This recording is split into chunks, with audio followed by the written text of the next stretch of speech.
Now, your Weather Authority forecast from meteorologist Hannah Gard.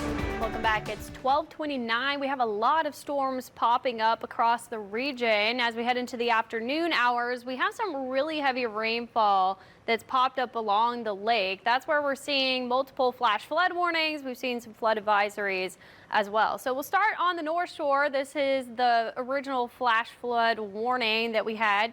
This is until 3 from Bush down to Slidell, all the way to the eastern end of Mandeville in St. Tammany Parish, where we've seen some really heavy training rainfall, meaning that it's just building on itself. Now, it does look like it's starting to taper off a bit on the northern side, and obviously all of this rainfall that was pretty heavy up towards Bogalusa is starting to taper off. So that's good news.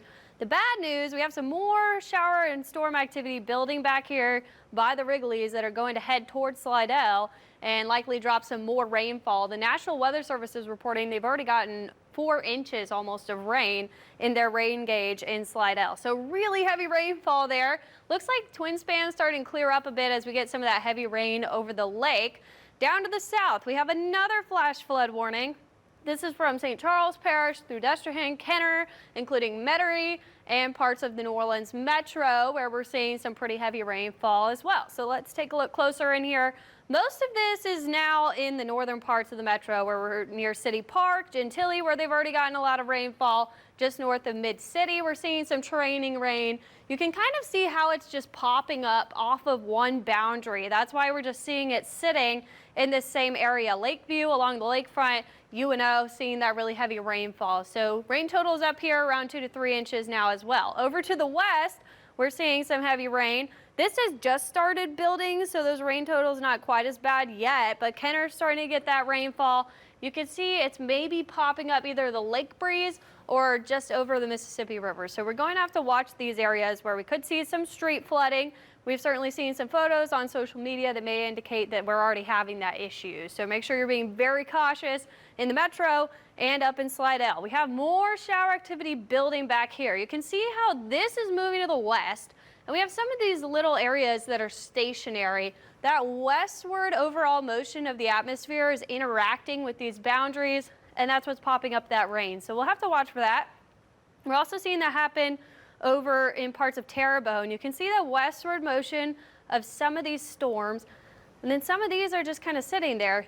That's boundaries colliding, so that's what we're going to keep an eye out for.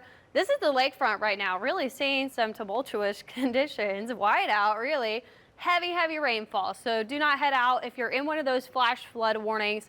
Try to just wait it out. These will start to clear up later in the afternoon. So storms today, then later in the week, we're going to get drier. So we needed rain, maybe not this much rain, but we're gonna like it later on once we get really dry this week. Building heat as well. The reason we're seeing all this heavy rainfall, this swirl over Dallas that's starting to pick up to the north, that's an upper level cutoff low. It was cut off from the jet stream. That's this upside down U, but you can see it's kind of starting to incorporate back into the jet stream. It's not becoming cut off anymore, but we're seeing that storm activity in this darker area. That's where there's a lot of lift to work with. So those storms popping up, we also have a lot of moisture and those boundary collisions. You can see on visible just where that boundary is, and on the surface we're seeing a lot of that flow coming from the west here, but in the upper levels, if you look at the way the cloud tops are going to the northeast, that's why everything is also spinning out there. We've already had some reports of water spouts, so we'll watch out for that too. Things will clear out once we get to the early evening and that boundary gets out of here. Will look a lot better. Tomorrow, much drier. We could see scattered showers, and same thing on Wednesday. It's going to be pretty dry. We'll also see things heating up into the mid-90s. That's because some high pressure building down to the southeast and to the southwest of us. We'll see that bringing that heat back in that we didn't have for a while. Now that heat, right now, most of that's going to be over to our west where we see those records, but we're still going to get pretty hot. Now, brief look at the tropics, mostly looking at that area that's highlighted in red. That has a high chance of developing that wave as it heads towards the Lesser Antilles, the Leeward Islands, U.S. Virgin Islands.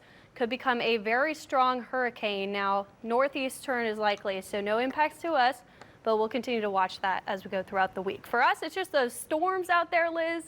Once we get through today, though, it's going to get really dry. So we've been asking for that rainfall. Maybe we got a little bit more than we asked for, but we definitely need rain. Yeah, but is today enough, or we need a lot more?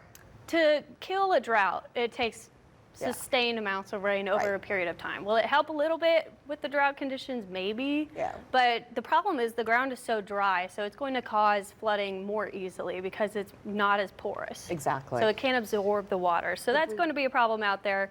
People who are in those flash flood warnings definitely need to heed that and try not to be on the roadways while we're seeing that rainfall. Okay, thanks a lot, Hannah.